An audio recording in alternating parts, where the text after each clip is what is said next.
Hey everybody, welcome to our weekly MMA talk show called Chokes and Eye Pokes. Before we go any further, please make sure to subscribe to the channel if you aren't already. Turn on bell notifications. Please like the video, share it far and wide, and please comment your thoughts on this week's episode and the topics. I'm your host as always, Vern. I'm joined by my co-host, Jack. Jack, landmark episode. It's our 10th episode. Oh, yeah. You can see I got all dressed up for the episode. Yeah, we're going far. Yeah. Oh, we came all this way. Yeah. Started from the bottom. Now we're here. Yeah. Interesting week of MMA, eh? Yeah. Fight card kind of lived up to it, I think. Yeah, I think so. I had a good time. A couple first round KOs in the main card.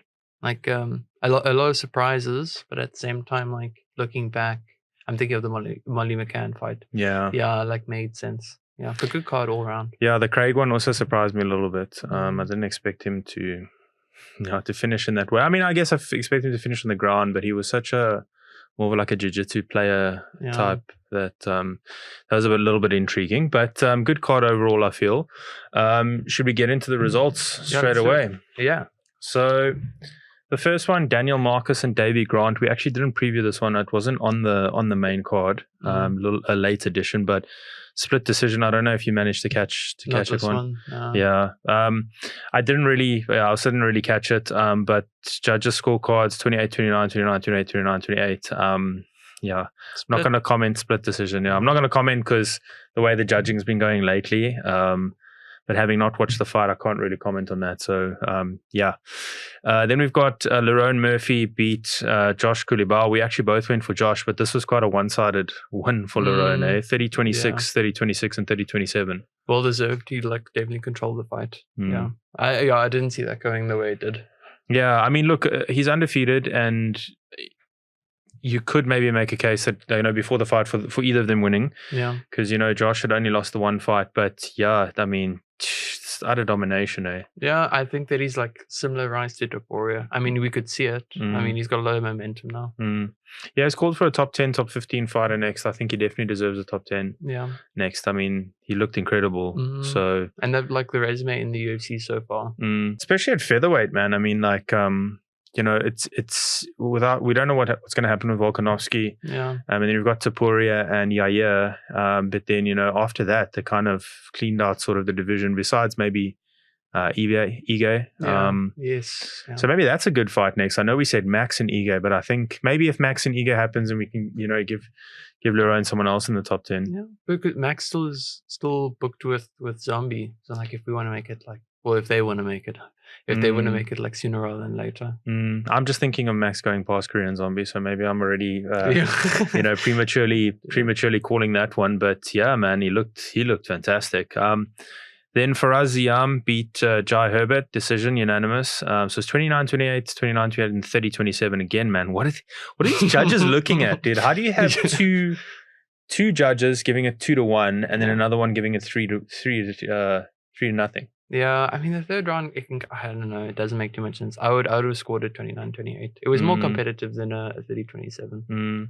I mean, okay, maybe I'm a bit harsh. 29-28 and 30-27. It is literally a round difference, but again, man, surely you have consensus as judges, and I know you have different ways of judging a fight, but surely you can just get on the same page for once. Yeah.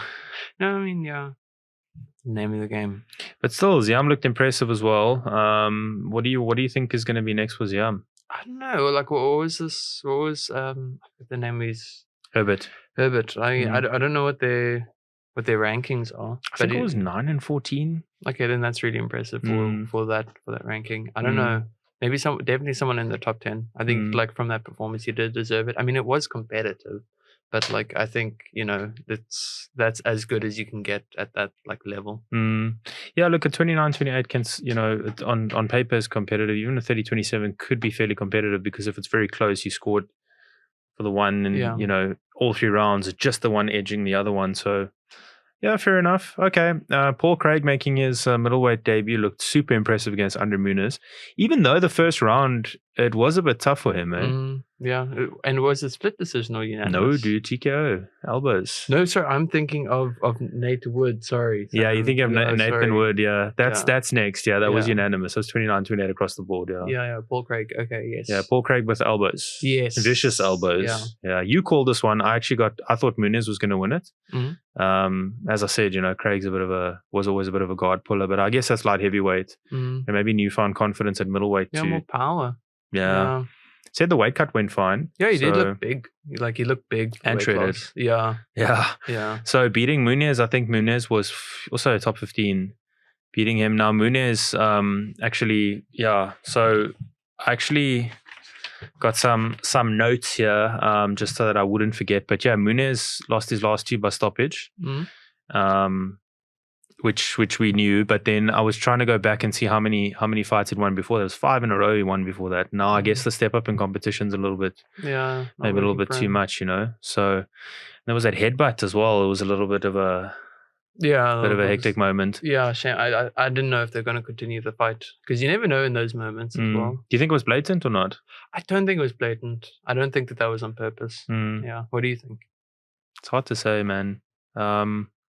A lot of commentators said it was blatant. Not the actual UFC commentators, but people talking about the fight said it was pretty damn blatant. I don't know. You never know in that moment, dude. Like maybe a part of it, he was like, let me just try sneak one in. And then it was more blatant than he thought it was going to be. Maybe it was just like a brain fart. You don't know. Yeah. I'm kind of like erring on the side of brain fart. But like, I don't think it was like, I don't know, maybe penalizable. But like, I don't think all that intentional. Well, the ref didn't dock him a point, so maybe he saw something. He was close to action. So, but nonetheless, great win for Craig. So Paul Craig. So yeah, I mean, again, top 15 guy. I know it's his middleweight debut, but he looked really good. Middleweight at the moment. Yeah. Maybe he should fight Park next. That would be a good fight, actually. Both jiu-jitsu players and with some striking now. So, okay, Nathan Wood beat Andre Filli, unanimous decision. What are your thoughts on that one? That was a really competitive one. Like, it was 29-28. Like, I don't know. Like, very competitive. I think he was the victor. And like, I had to like go back to watch round 3 just to like to know that he won. But yeah, I think that it wasn't. Without round 3, I don't think he would have taken it. I gotta agree with you there, man. It's tough for Filli because we said how much of a hard run he's been on. This must be just as tough a loss as any other loss that he's had in the last while. So yeah, man, hard luck to Filli. I don't know where he goes from here, dude. He's like 0-7-1 now in his last couple of fights or something like that, or 0-1-7 or something. So 0-7-1, sorry, not 0-1-7. But yeah, that's tough, dude. But very close fight, very competitive fight. So again, at featherweight, man, that's maybe Wood's not ready yet for top 15, but yeah, I wouldn't look too bad. Like, yeah, in my mind, I still think it could have been like a split decision. Yuck. Yeah, I could. It would be nice to see him do more to get to like a top 15 spot. Yeah, it'll be hard to now for Filli. Again, like I say, where does he go from here? It's been around a long time. Yeah, I don't want to say what I'm going to say, but anyway, yeah, and then we had Julija I always get caught up with this name, Stoliarenko, beating Molly McCann by armbar after Molly had one of the biggest brain fades, I guess you could say, in that position. I mean, like to give up the arm like that. Well, not to give the arm up. So the armbar was on, but it looked like.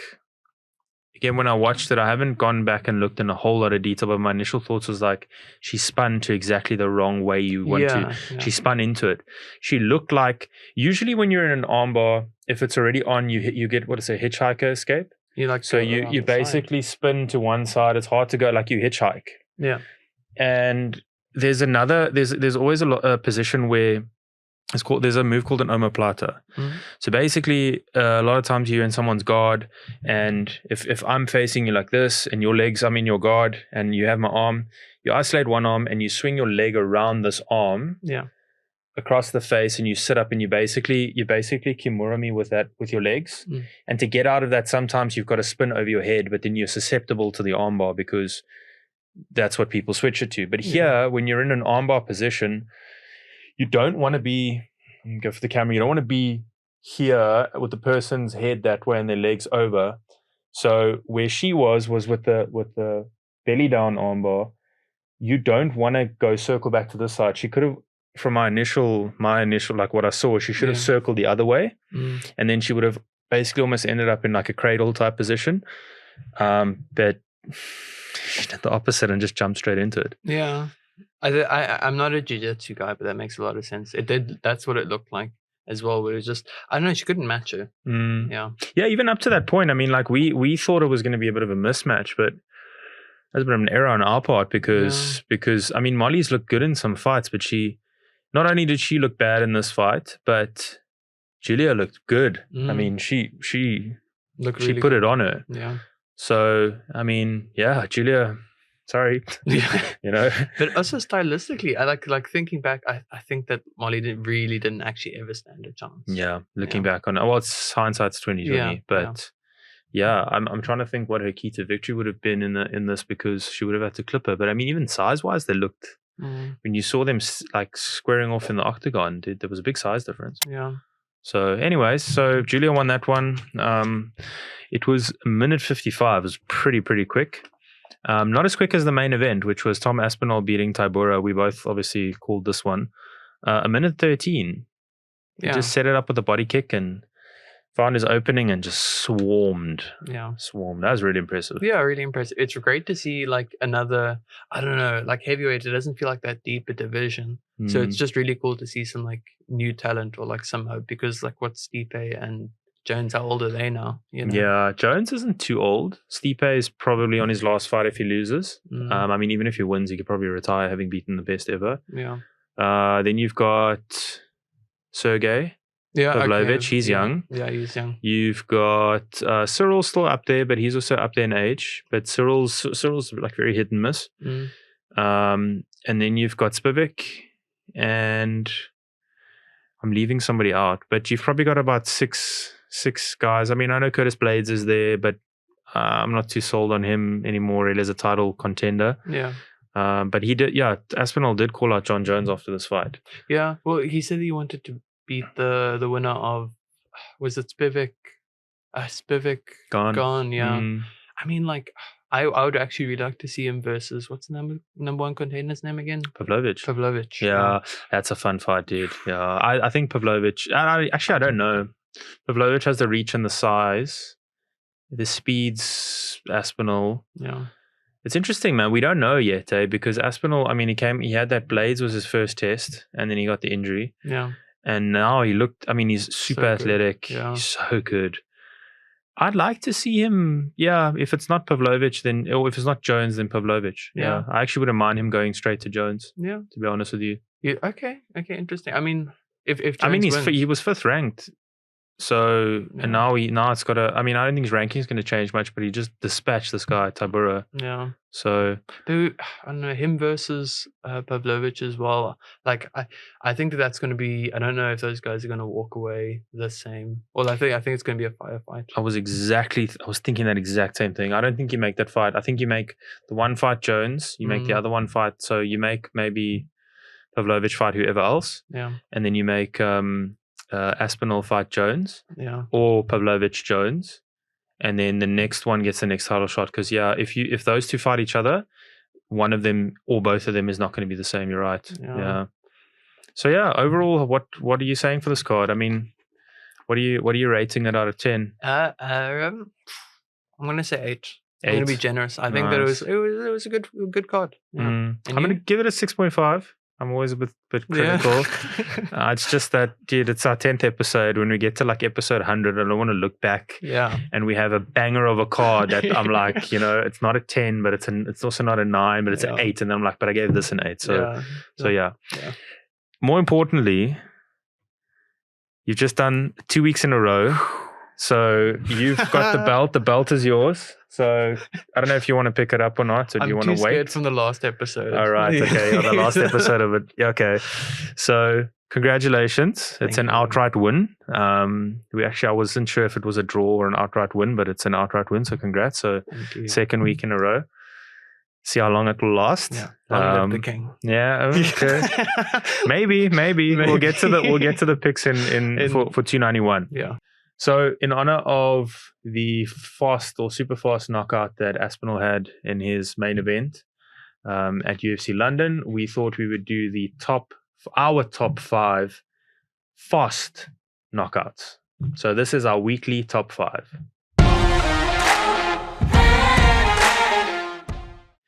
So, I think I'll go first this week. And in at number 5, I've got Mike Garrett versus Sam Heron. This is actually, or was actually, the fastest knockout in history at 1 second, 1.13 seconds.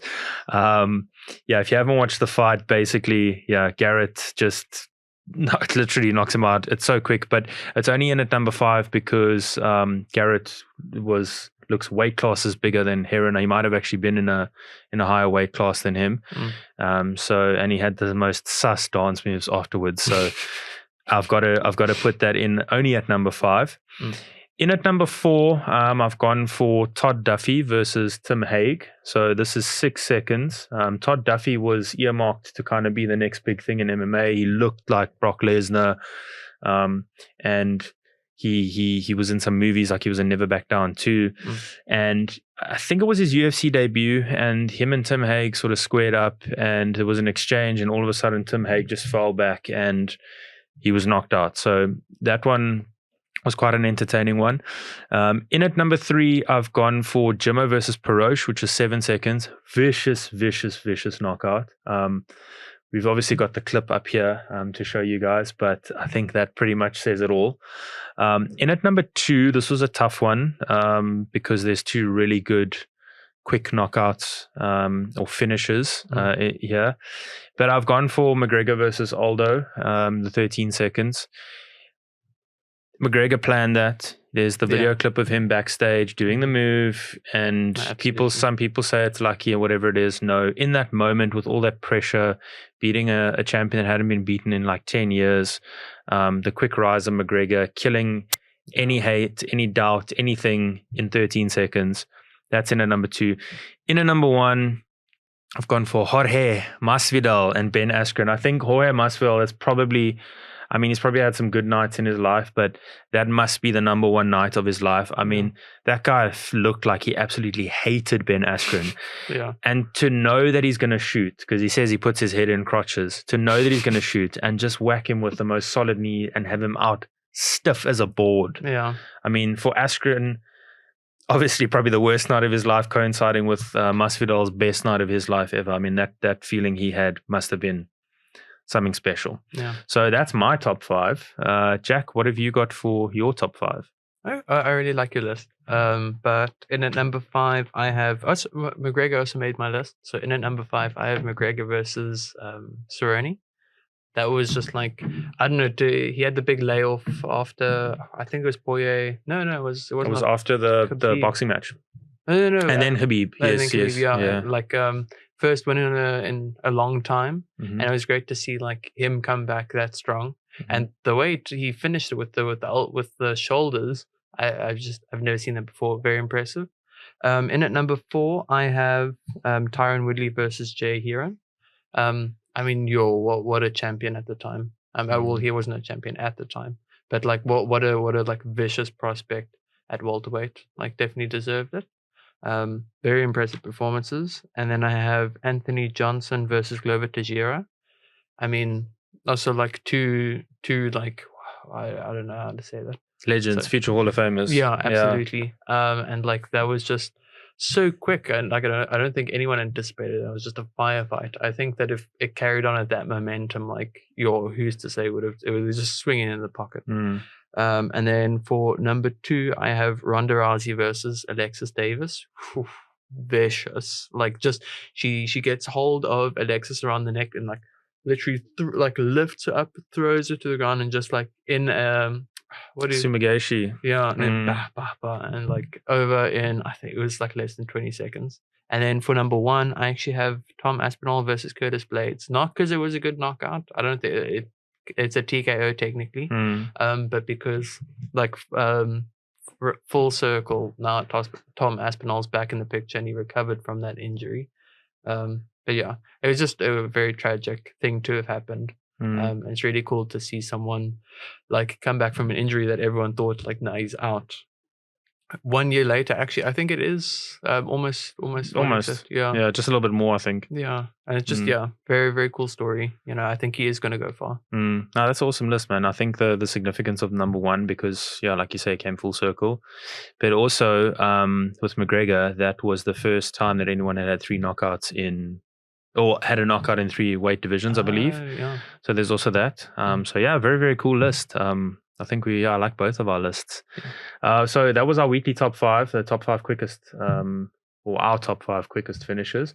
Let us know what you think, if you agree, disagree, and let us know who's in your top 5. So yeah, I don't know if you saw that the UFC really seems to be pushing their Fight Pass grappling matches now, because they've got GSP and Demian Maia in a grappling match, and I saw GSP's got a title. So yeah, a title. For what? Yeah, I guess a grappling title. So one championship actually started with all of these, like not with the MMA only. They've got MMA, they've got kickboxing, they've got Muay Thai, they've got grappling. So a lot of top grapplers, like there's a guy called Mikey Musumeci. He's like, I don't know if you've seen much of him. He's the guy that eats only pasta and acai. Is that like the pasta acai diet? He's like really, really nice guy. Like he's been on Rogan's podcast as well. Yeah. Top black belt, like started when he was 5. Hectic. Really, really good. And he actually beat Amanari recently, the guy that the Amanari roll's named after. Whoa, okay. Yeah. So they do one championship, does more than just MMA. Like crossover.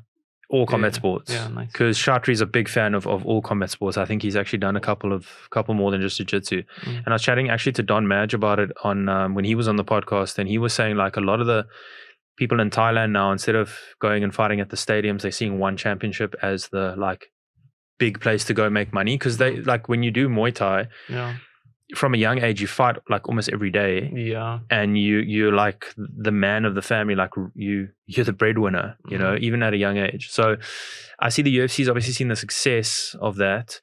They've done a lot of like jiu-jitsu stuff on Fight Pass, like Chael Sonnen and Craig Jones have had matches. There's a guy called Vinny Magalhaes who was on The Ultimate Fighter with Frank Muir and Minotauro Nogueira. Yeah. And he was also like a jiu-jitsu world champion. He'd gone against Craig Jones. There's like a viral clip of him snapping his, I think it was, I can't remember which, it was he's like snapped his leg up from a heel hook. So they've obviously seen the success of that, and like jiu-jitsu is growing. So now they've got GSP and Demian Maia going for one another in a grappling match. Yeah, I'm not sure if there's a time limit, but yeah it's interesting. Do you know the rules? Is it just like gi jiu-jitsu, or is it like just what do they mean by grappling? It's no gi from what I've seen. And I haven't watched the Fight Pass matches lately because I don't actually have Fight Pass. But like when Vinny Magalhaes and Craig Jones were against each other, was actually in an octagon. Oh, okay. Which is cool because then if you start going out of bounds and I guess you just go up against the cage like you would in a fight. So it's interesting, man. Demian Maia in a jiu-jitsu sense, I mean, his jiu-jitsu translated so well to the octagon. Yeah. But just in a pure jiu-jitsu sense is an absolute machine. Yeah. Absolute machine. Well, then who do you have winning? It's always tough with GSP, dude. Yeah, absolutely. GSP's like whole MMA career, it didn't matter who you put him up against. He would like, if he knew you were a wrestler, he'd go work his wrestling and he would out wrestle you. Yeah. If he knew you were a good striker, okay, sometimes he would just take you to the ground and wrestle you, but other times he would like go work on his striking because he knew the gap was big. And his top control's so good. And he's training with John Danaher and Gordon Ryan, so yeah, okay. Gordon Ryan messes him up though, but size difference. But I don't know, it's tough, man. I think if the rules, and again, I haven't looked at the rules, I just saw it today actually, but I don't think it's points. I think it's submission only. Okay, wow. So in that instance, then you go to overtime and then you go to positions, I think. I think that's the rule set. I need to double check again. I need to look, but I think GSP can do enough not to get submitted. And I think he's tough enough not to get submitted. Yeah, like top control. I mean, that also just translates to general control. Especially if Maia decides to pull guard, which he might do. I don't know if he wants to wrestle with GSP.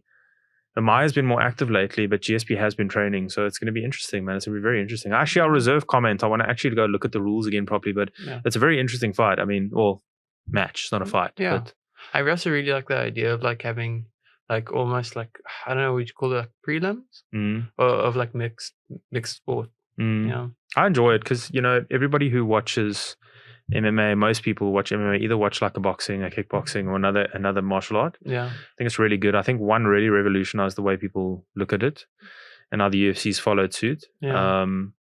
But yeah, it's gonna be interesting to see. I thought GSP was gonna go against Khabib. I'm kind of glad that didn't happen, honestly. In all fairness, I don't know. I think if it was Prime versus Prime, I know who my favorite is. I think GSP would clean him up. I think when it was at Khabib's rise, that would probably be the most interesting time. But like, I don't know. At that point, Khabib would have also had too much momentum, and then I don't know. I think that Khabib actually probably would have gotten it done at that point. You reckon? Yeah. What weight though? 155. Yeah, but GSP couldn't make 155. Yeah. I think the opposite, to be honest with you. I think GSP had taken such a long layoff and came back and won the 185 title. Yeah. Being tiny for 185. Okay. But I get what you're saying. But if they had to fight, the most realistic thing might have been a 165. They make a catch weight or make it 170, and that's GSP all day for me. I feel, I don't think he finishes him necessarily because Habib's tough, but a very competitive fight. But we'll never know. I mean, that will never. Yeah, I mean, what like if they had to fight now, what weight would that be? 185. I don't know what GSP weighs, dude. GSP, I don't know if he's smaller now or if he, he's a lot less muscular. So, I mean, there was talk of him wanting to fight Conor McGregor at 155, but I mean, I don't know how realistic that would have been. He said he would have been able to make 155. So I don't think Conor can. Not now. No. Connor's not even in the USADA pool, dude. Yeah. I don't know. Did you see that? He didn't enter in time. Yeah. Apparently. So not this year. Not this year. No. 6 months minimum. Minimum. Yeah. That's the thing. Like you got to like if people say it's taking stuff or taken stuff, you've got to disclose. Yeah. But then that has to be out in the open. So are they going to make it? Maybe that's why I want to do bare knuckle. I don't think bare knuckle's sanctioned, so that'd probably be why he wants to do that. And he's essentially disclosed it because, like, what other reason is there to not go into the USADA pool when you have a fight booked? It will. I mean, essentially, like you've done a season of The Ultimate Fighter, unless it's a case of like The Ultimate Fighter, like Chandler has been like mopping the floor, so like maybe just like a little bit embarrassed and doesn't want to actually fight. I don't know if that has a bearing on the fight though. Like, yeah, you're right. If you whether you're going to fight now or you're going to fight later, you may as well enter the pool the sooner the better because then you get your clearance. Yeah. Right. That guy's got so much going on, dude. I mean, I'm not talking just about business ventures and stuff. I'm talking about stuff outside of that, like scandals and potential scandals. So, yeah, I have my thoughts. He should have retired after the Cerrone fight. I feel even. Yeah, probably after the Cerrone fight, like made the comeback and done. Yeah. Now I feel like he's chasing the dragon. Yeah. Having lost the last 2 fights that he's been in and badly. Now he's trying to chase the dragon, trying to make that comeback with a Netflix documentary. And I don't know, dude. You get in a tough spot. And the problem is if he goes and wins, he's going to be like, I'm back. Yeah, and he's going to want to fight again. If he loses, he's chasing it again. So, I don't know, man. If he'd retired after beating Eddie Alvarez, I think he probably would have been, people would have speculated him being one of the top fighters of all time. He's kind of tarnished that. But anyway, GSP Maia, I'm going to reserve comment till I know a little bit more about the rule set and everything like that. So, yeah. Okay, nice. So, I don't know if you saw that the co-owner of KSW, Mr. Lewandowski, like Robert Lewandowski, came out and said he wants the heavyweight champion, Phil de Vries, to fight Francis Ngannou. He'll be open to a crossover fight. We spoke about crossover fights a couple of weeks back when Francis signed the PFL deal. Yeah. Now, de Vries, he fought in the UFC up until like 2013. And then I think his last loss was to Mitrione, and then he left. And then he's won like his last 9 fights or something like that. He actually beat Todd Duffy, who's on the top 5 list. Okay, yeah. Yeah, I beat him quite quickly. So good record, 24-7. Okay, yeah, that's at heavyweight. At heavyweight, yeah. Okay, yeah, that is good. Okay, look, KSW is not the best competition, but I mean, if you think about it, Dricus's last loss came at KSW to Soldic. Okay, there's reasons why, but there's some good fighters there as well. And okay, we still need to see what happens with Ngannou and Fury. Yeah. If he gets a vicious KO, is that his career done or not?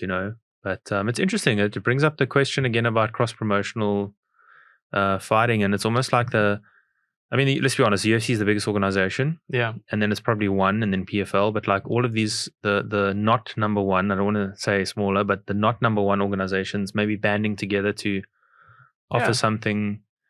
I like that. I think that works, especially like if the Vries has had so much success outside. Yeah. I mean, is that to say that like a bigger fish in like a medium-sized pool, or is that like he's actually just gotten better and like is getting paid more and like he's at a level where he can fight in Ngannou? I don't know. It's tough to say because there's also a guy that he just won the PFL tournament. Well, not just, he won it last year at 205. Yeah. He fought at 185 in the UFC. His name is escaping me now. Australian guy. And his last loss was to Israel Adesanya. So 2 losses in a row, and he got cut from the UFC. And then he went and fought in PFL, and his level's gone up. Yeah. But I think it is small, big fish, medium pond. But it just like there's success you can have outside of the UFC. Yeah, I mean, absolutely. I do think that would, I mean, especially if your only losses to Adesanya, I mean, that's like half of. Not his only loss. I mean, he has other losses, and he lost 2. But yeah, it was to Adesanya and another top contender. I forget who. Tough fights. Yeah. I mean, De Vries and Ngannou. I don't know how that fight would go. Probably Ngannou would win because I mean, Ngannou was a UFC champion. Hasn't fought for a while, but I mean, I'd have to give it to Ngannou for sure. But I like the idea of having like a KSW versus PFL card. I just don't know if you're the promoter, like you'd have to have some really nice terms in there that you like split it equally. Yeah. Or at least, if you'd have to look at pay-per-view numbers or something like that to say who gets what. But you can damage your brand. I mean, imagine you have KSW versus PFL, and let's say like all the PFL fighters lose, and everyone's like, okay, wait, but PFL is not the third biggest anymore. KSW is. Yeah. If that happens on an annual basis, Also, if you're KSW, let's say, and PFL goes, okay, well, your guys just beat ours. Let's buy them. Yeah. Then what does that do? Then that puts you in an awkward position as well. So it's interesting, man. It's interesting, but I'd like to see a lot of it. I'd like to have an actual like best in the world, but until they do cross-promotional UFC, I mean, that's the gold standard. So we probably won't see that for some time. Yeah, it's actually really interesting just thinking about like fight to pay in particular. I mean, because if you have more cross-promotional events, I mean, if it is like more poaching, then who wins? Who comes out on top? Because like UFC, for instance, like the top fighters complain about fight to pay a lot. But that's because like the people at the prelims, they paid quite well. It's like a more even pay differential, especially when compared to like boxing or something. I think PFL's like similar paradigm. To be honest, I think from the what I do know, like in boxing, there's also bad pay. I mean, like when you're starting out, it's any sport actually. Like if you think about it, like boxing, you can name any sport, right?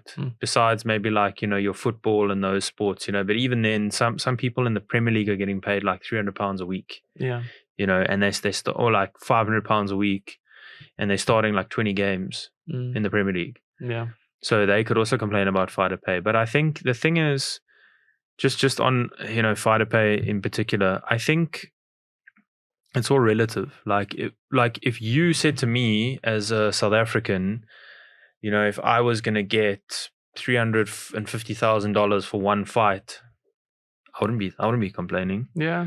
You know what I mean? I think, of course, you're putting your life on the line. And okay, let's track back. From what I understand, the UFC has 3 tiers. Okay, there's your first tier on your first contract, your first couple of fights, and your second tier and your third tier. So your third tier, top tier, you're getting like the 500,000 plus, per fight. And I think in your first tier, it's like between 5 and 20,000. I stand corrected, but it's like some people getting paid 5 to show, 5 to win. Okay. Yeah. But if you think about it, like it's a business at the end of the day. The UFC invests a lot of money in those events. I know they make a lot of money, and I know their profit is huge. So I agree they could probably spray it out a little bit more. Yeah. But there's a lot of stuff that people don't. I mean, like Francis was complaining about fighter pay, right? And he's done well now to go get money and everything at PFL, and he's going to get. Actually, he didn't even get the money at PFL. He's getting it from boxing. Yeah. The PFL allowed him to do that, so fair enough. But like all the times Francis Ngannou would be training at the PI, like Conor McGregor said it himself, all the time he's training at the PI, the times that they put you up in hotels, the times that if you were injured, they look after your injuries, like all of those things. Yeah. Yes, I get that you're not being, you give up a lot to fight. You have long-term damage. In the interim, it's a long camp that you've got to do that you don't get paid for that camp. You only get paid when you fight and all of that kind of stuff. But at the end of the day, you got to pay your dues in everything you do, right? So whether it's, we hear about accountants that have accounting degrees, they have 4 years experience and they're getting paid. Yeah, people get doing articles, getting paid peanuts, you know? Yeah. Is it right? Probably not, right? More than likely not. But at the end of the day, it's still a business, right? So if you look at the people at the top, they really commit. Like a UFC also still needs to know, can they like rely on you? Can they rely on you to make weight? Can they rely on you to fight when you need to fight? Can they rely on you to do a whole bunch of things? Yeah. And all of that needs to be taken into account. I don't think it's just a simple fact of like, well, we're getting 5. I mean, 5 is nothing. So I agree there. But we're getting 5 and we should be getting 50. Like, based off what? Yeah. You know, based off what? It's a business. Yeah. At the end of the day. Yeah, I completely agree. But it would be really interesting to see, like, if, I mean, presumably KSW has like their lower tier must be getting paid less than the UFC's lower tier, just like realistically. It would make sense. Yeah, it would make sense. I don't actually know, but yeah. But it'd be very interesting to see, like, the economics of that. I mean, like, even if you look at it like a Bellator, I think Bellator was paying people better than the UFC, but where's Bellator now? Yeah. They folded. They're about to fold, about to get bought out, you know? So it's also about sustainability. Like, there's a lot that goes into it. Like, in running a business, there's a whole lot that goes into it. And I get people get exploited, not disagreeing there.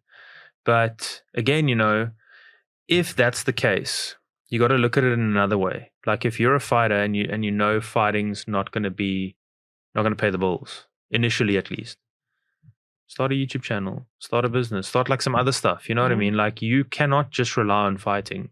Yeah, no, absolutely. Absolutely. If you look at gyms as well that have international fighters, like, that does a lot for the gym, and like that's a great source of income. Yeah, sponsors and all that kind of stuff. You know, it's yeah. But I mean, look, that's a thing that's always going to be debated on. There's going to be people for it, people against it, on the fighter pay, on our side track. But yeah, cross promotional would be great. Maybe a little bit more money for the fighters maybe would probably also be great. But yeah, the UFC is going to do what the UFC wants to do. Yeah. Exactly. That we covered the fastest knockouts. That knockout I mentioned, actually, the 1 second knockout, was actually happened this weekend. Hectic. How do you have a 1 second knockout? Such a dick move. Like, I that's why I also didn't put it on, because it was such a dick move, dude. Like, the guy literally went to touch gloves. Yeah. And as the guy touched gloves, so just come to that, he dropped his hand and head kicked him. Out cold. That is. It was a very dick move. Yeah, that's a very Yeah. Like, how post-fight press conference? How does that even, like?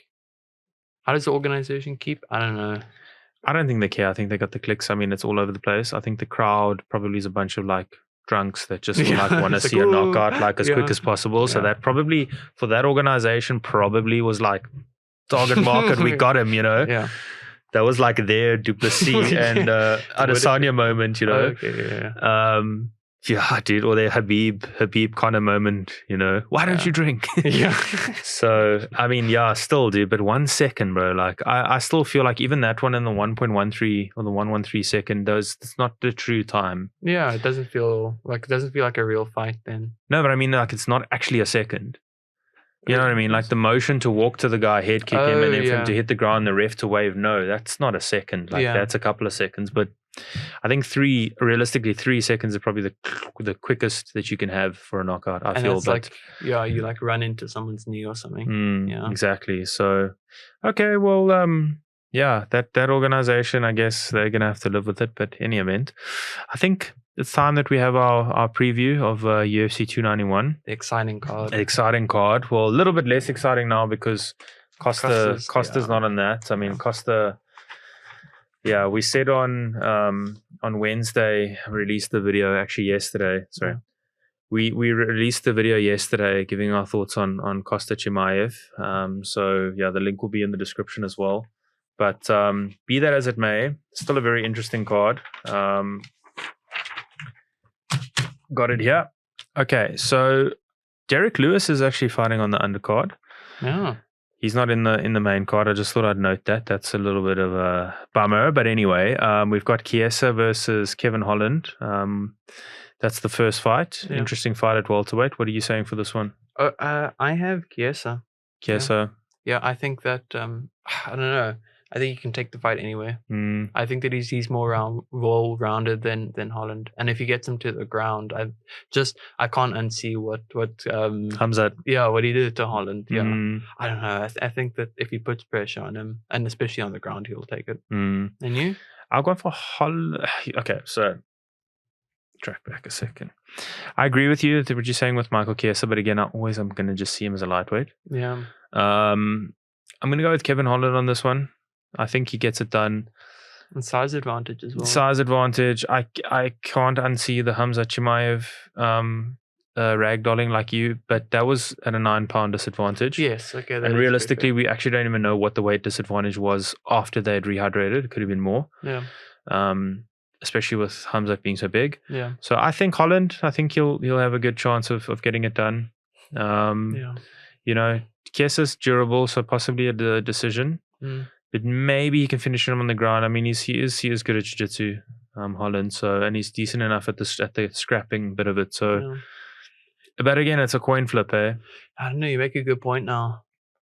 I'm gonna stick with Chiesa, but it is tough. Yeah. Okay, don't copy me so we No, for next week. So then, yeah, then you retain. Like from here on out, you just to copy. You literally could ask me for my pick first, and then just repeat it, and you would retain till the end of Holland, time. I think he's gonna. Yeah. Okay. So you're going Chiesa. How's Chiesa gonna win this one? I think submission, third round. Submission. Okay. Would you venture to say what submission? I think. Rear naked choke. Okay. I'm gonna go Holland. Yeah, submission or decision with this one. Tony Ferguson, Bobby Green. Shame. I can't not go to Ferguson. I think Bobby Green is like 70% gonna win, but Ferguson. Yeah, my heart says Ferguson, but my head says Green. Yeah, it's a bit of a nothing fight in honesty. Like no disrespect. That's super disrespectful. I'm not even going to try and hide from that one. Like I'm not trying to be disrespectful, but it is what it is. Like it's a nothing fight. Like for me, because I think it's Ferguson's last fight, so it's not a nothing fight in that sense. Okay, it's a nothing fight in the sense like they both had bad records the last while, and actually overall, but they've had bad runs. I think Green gets it done. I mean, he's more tough, if anything. That's like Tony Ferguson of late. I think Green is more tough. Ferguson's chin is just got deteriorated. I think this is his last fight. It has to be. I hope so. You know, I hope so. Win, lose or draw. You know, and then next week for sure. That's our top 5 next week. Top 5 Tony Ferguson moments. You guys vote moments or fights, either one, because they'll both be entertaining. But yeah, I think Bobby Green probably by KO or TKO. I think in this one. That's at lightweight, by the way. Interesting. Which I mean Ferguson fought at welterweight, but that was with other circumstances. Yeah, with the Hamzat fight changing. But yeah, okay. My rationale for picking Ferguson is if you still look at his last opponents. So that was Nate at welterweight. That was also a size discrepancy. Michael Chandler. That was actually I had him like he was doing like good work before that. Before it was in the first round. Yeah, he's doing good work in the first round. I mean. The KO was vicious. Though. Yeah, vicious KO. Just the still frame on his face going and his ears like down. Skull is like I mean, but I don't know. I think I'm gonna pick Ferguson. I think that he can do it. It's gonna be a mental game. I think he can do it, and I hope he retires. Win, lose or draw. I hope he retires. I think he definitely can. Like if it was anybody else, like. It's just tough for me to like call Bobby Green because I'm not a big Bobby Green fan. Like to be honest with you. but I can't go for Ferguson the way he's gone. But listen, I mean, maybe they've said to him, listen, Tony, this is your last fight, give it your all. He gives it his all and he gets it done, you know. Maybe Aminari rolls him into a leg lock and, you know, who knows? But yeah, probably the last fight for Tony Ferguson in this one. I think the next one is Wonderboy, yeah? Stephen Thompson, Michel Pereira. Interesting, man. What are you saying? Pereira. 5-fight win streak. I think Wonderboy is like, he's always good. He's always so skillful. Like, he's implements his game plans really well. But like, I don't know. Pereira? Momentum. No. Yeah, momentum. Like 5-fight win streak. Like, I think it's one of those moments where the UFC is like he's gonna take Wonderboy's his crowd. No, what do you call them? His fans, yeah. I mean, like, it's such a good opportunity. It's someone that's like clearly an up and comer versus someone that's like should be on their way down. I mean, he just beat Holland as well, so like he doesn't show any signs of slowing down. But I don't see him taking it. Yeah, it's interesting, man. I originally, when this fight card came out, said I'm gonna go with Wonderboy. I just couldn't bet against him, but Pereira, man, that momentum is real. Like 5-fight, like you say, 5-fight win streak, an impressive 5-fight win streak. Yeah. I also think it's a passing of the torch moment kind of thing, where he's a gatekeeper for this level. Yeah. So before he steps up to the next level, and it's a good test. I mean, that's why the UFC's made this fight. It's a good test for Pereira. I think he gets it done. Yeah. I also think I'm going to go for Pereira as well. Now I'm changing my original decision from like a couple of weeks back. I'm going to go with Pereira as well. Yeah. How he wins. Decision or TKO. Like, I think if he really pushes the pace, like Wonderboy has been susceptible lately. Yeah. So, but I think it's a domination into unanimous decision most likely. Yeah, I do agree with you there. I see that. Yeah, probably. Sad to say. I hope Wonderboy wins, but I'll be happy to have this one wrong. You know, to be honest with you. I did pick it a few weeks ago, but I'll be happy with this. But yeah, we're getting some really, really tough picks now. So Jan Blachowicz, I'm saying that right for the first time. I said Blachowicz.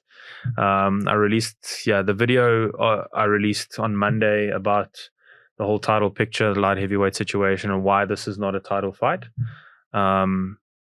Have my theories, of course. If you'd watch the video, you'll see. I'll put a link as well in the description. But Blachowicz, Alex Pereira, not a title fight. Alex Pereira making the step up now to 205. What are your thoughts, firstly, before you pick a winner? What are your thoughts on this fight? It's an exciting fight. I'm glad that it's not for the title. So like what you said in the previous video, in like they are getting a bit older. Like if it was for a title, then I think that would just get recycled pretty quickly. Yeah, and you? I like this fight, but it will tell us a lot. You know, Pereira 205. Yeah.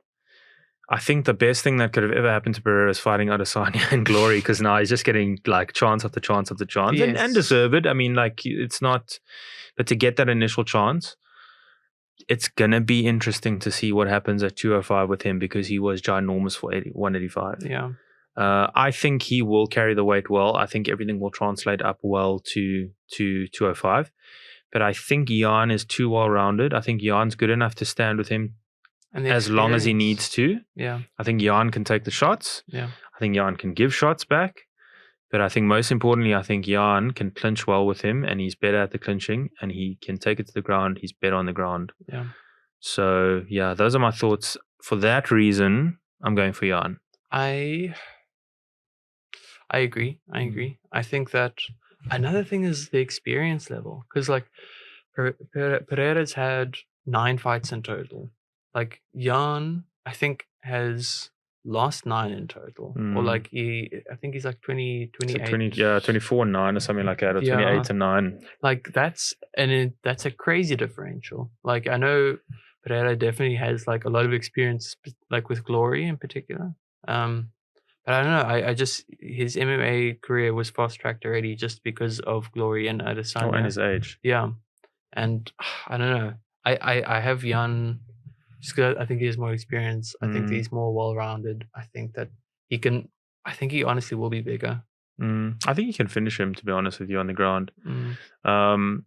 I always lean towards a decision because of how good, like with Wonderboy, how good he is, and with Pereira, how good he is. But I think the game plan for Jan is simple enough: get close, take him to the ground, submit him, or TKO him. It's 3 rounds.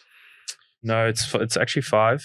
It's a co-main event, so yeah, it's a long night for Pereira then. Yeah, I don't see it making 5 rounds. I don't even see it making maybe even 2. Yeah, to be honest. Yeah.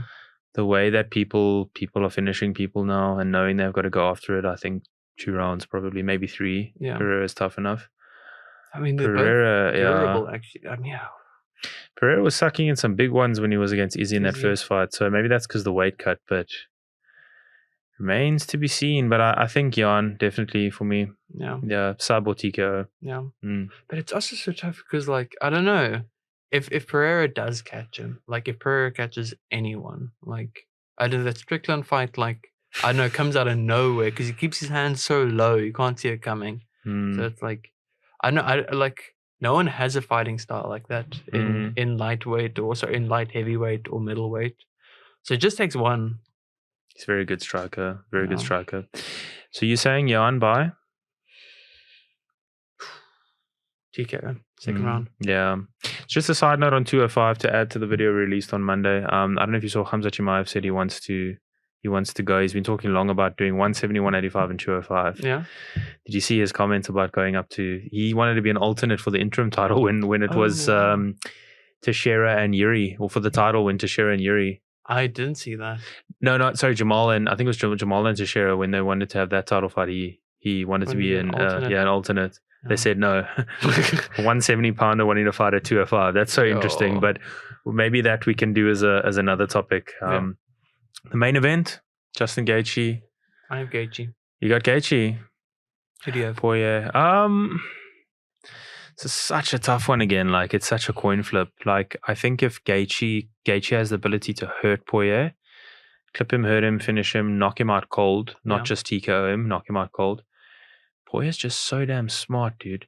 Like there's so many similarities. I actually was looking at the similarities between them. I think since they both lost to the same Khabib and Oliveira. Oliveira, excuse me, yes. And they're both I think they're both 6-2 since they last fought. Yeah, each other. And they've got identical ways of how they finished. Yeah. So I think it was like 4 knockouts and 2 TKOs or something like that. Like identical. It's so close to call. Yeah. I think I'm going to go with Dustin on this one though, because his fight IQ is just insane. And he is durable. And he's a little bit better, well-rounded for me. And he is the betting favorite. And he's bigger. He's bigger than Gaethje. But the reason I picked Gaethje is, I don't know, like since the last time they fought, just the improvements that we've seen from Gaethje, they are drastic. Oh yeah. Like the last fight against Fiziev, I did not see that going the way it did. I mean, he was actively trying to not get damage, and to see someone like try bring the fight to him and him like still, like keeping his composure and then like finding the best shots. I don't know. I like if you look at those embedded series with him and Trevor Whitman, like he just seems so focused. I think that like he's on a new run. I mean, you're right, but I think it's good and bad, because it's good because you need to be more measured. You can't be taking shots like that. But again, it's like Paulo Costa had that berserker style and then was a little bit reserved against Izzy, and it hurt him. And I hope that for Justin Gaethje's, for him, for his sake, it doesn't happen. Yeah. I think it will though. Maybe this is so tricky. Like I don't see this fight finishing after not finishing within the 5 rounds. Like I can't see it going the distance. Yeah. So it'd be interesting, man. Maybe like a round 4 KO or TKO. Either way. Like honestly, either way. What's the keys to victory for either or? I think Dustin Poirier's got better combinations. I think Gaethje, yes, he needs to pick his shots. And he needs to land, when he lands, he needs to land nice and flush. Like those are his, and he stopped the takedowns because he will not. He's a good wrestler, but I think Dustin will be able to control him and do enough damage on the ground, but also like make it dirty in the clinch. But Dustin just needs to stay at range and pick him apart, like he did with Conor. Were there any storms like he did with Conor in that first fight? That calf kick. I mean, same. I think the same. I do think, because he's still a Division 1 wrestler, we've never seen that in the UFC. But if you did take it to the ground, that would be a statement. I don't think you should though. Yeah, I owe Gaethje. Yeah, actually, I mean, look, I said I'm going to go back on that taking into ground. I actually agree with you. Shouldn't. I mean, he has entertaining fights and he keeps standing, so that's going to be the way. Is just pick him apart at distance and try not to get hit with those bombs from Gaethje. So in conclusion, you've got Chiesa, I've got Holland. Mm-hmm. You've got Tony, I've got Bobby Green. We both got Michel Pereira. We both have Jan Blachowicz. Yeah. And you've got Gaethje, I've got Poirier. So 1, 2, 3. Can't be a tie.